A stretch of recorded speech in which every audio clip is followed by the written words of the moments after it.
She lives in the bush but loves the boats. On Neighbours this week, a woman to be reckoned with.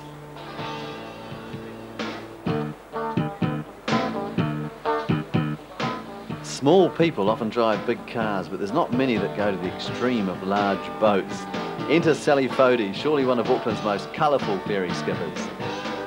I'm actually from the high country, the South Island, so it's a bit bizarre really. I didn't learn to sail until I was around 25, and that was with a local yacht club in Oamaru, and came to Auckland and found the Hauraki Gulf, and also realised that it was possible to work on these commercial boats and work up sea time towards getting a marine qualification. And I think the first week I arrived in Auckland and got a job on a boat, I decided that was it, I was staying. When I started, especially on this vessel, as mate back in 1983, it was very much a man's world. They weren't too amused to have a little female in their ranks. And some of the older masters were real characters. They had been at sea on cargo carrying vessels most of their lives, and they had a different way of looking at life, really.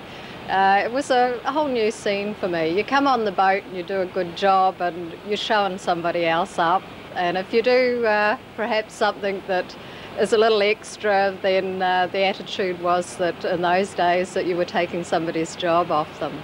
So it was a whole new culture for me, but I did see the funny side of a lot of things, and I jotted down some of these events in a diary, and it wasn't too long before I'd started writing a book, and that's where this came from, Waitemata Fairy Tales. Yes. It's a book of anecdotes. A lot of them were my own experiences. I think that one of the most amusing things has been the reaction to me and the role of master, and especially on this vessel, because the wheel, and if you look in the wheelhouse later, the wheel comes up to here on me in this vessel. And people get quite a shock when I step into the wheel to take command of the vessel and take it out.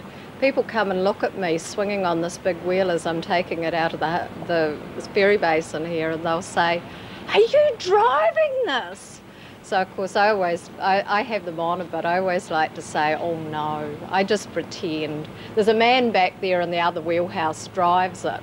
And I've actually watched tourists that walk down to the other wheelhouse and have a look at the aft wheelhouse and see if there's definitely a man in there, you know. Another thing that is said to me commonly by men is that they'll step into the wheelhouse and look at me and say, "So, they're letting women drive this now." And of course I always reply to that with, yes, we're training chimpanzees as well. So I have fun with it. I think you've got to joke with it, you've got to make fun. If I was to take offence to these remarks, it wouldn't be any fun. Now if I'm standing at the gangway in my uniform and there's a man standing there in uniform, he might be the barman. But passengers will come on and ask the barman something about the boat rather than ask a female. And, you know, I always make a bit of a joke about it.